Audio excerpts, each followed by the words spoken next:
Dito naman po tayo ngayon sa Ikea. Ito naman po ang ating ita-try. Beef hotdog with fried onions and cheese and chicken shawarma. Tingnan po natin sa loob. Mainit-init pa po siya.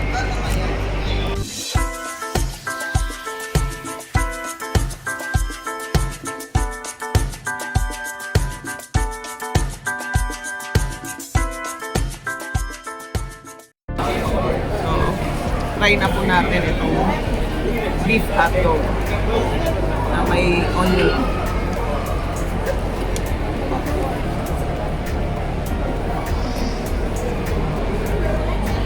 Actually, foot long po yung beef hotdog. Maganda yung texture ng hotdog. Tapos medyo may kick siya ng spice. Try natin yung bread. Ang bread para siyang French roll na malambot. Para din ka-taste siya ng sour. Try naman natin ulit together. Yung bread, yung hotdog, at saka yung mga dressing. Very crispy po yung fried onion. Then nag-a-add talaga siya sa texture. Itong hotdog sandwich. Yung cheese naman, hindi siya ganun ka-salty. Nag-a-add siya ng creaminess dun sa full sandwich. Very crispy po talaga fried onion.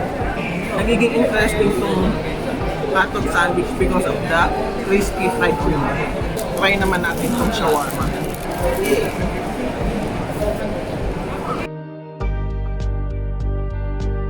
Yung bread, medyo moist.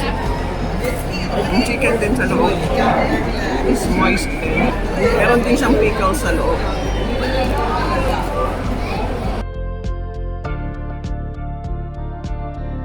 Very mild din yung garlic sauce. Yung pickles, nag-a-add siya ng texture and taste dito sa shawarma. Dahil yung pickles medyo sour siya, nagkakaroon ng contrast sa taste.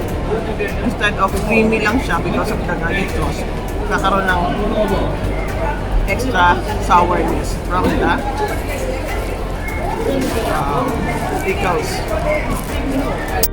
So, maganda pong kumain dito sa Ikea. Kung gusto nyo mag-snack, pwede po itong mga snacks available sa site. And kung gusto nyo naman po ng mga meals, meron din po silang restaurant sa loob. Try nyo rin. So, ubusin ko na po itong aking beef hotdog roll. So, sana po ay nagustuhan nyo ang ating video. Kung nagustuhan nyo po ang ating video, please like, share, and subscribe. At huwag nyo pong kalilimutang i-hit ang notification bell para ma-update kayo sa mga current videos ko. So hanggang sa susunod na video ko po, ito po si Lorraine reminding you that God loves you. Bye-bye!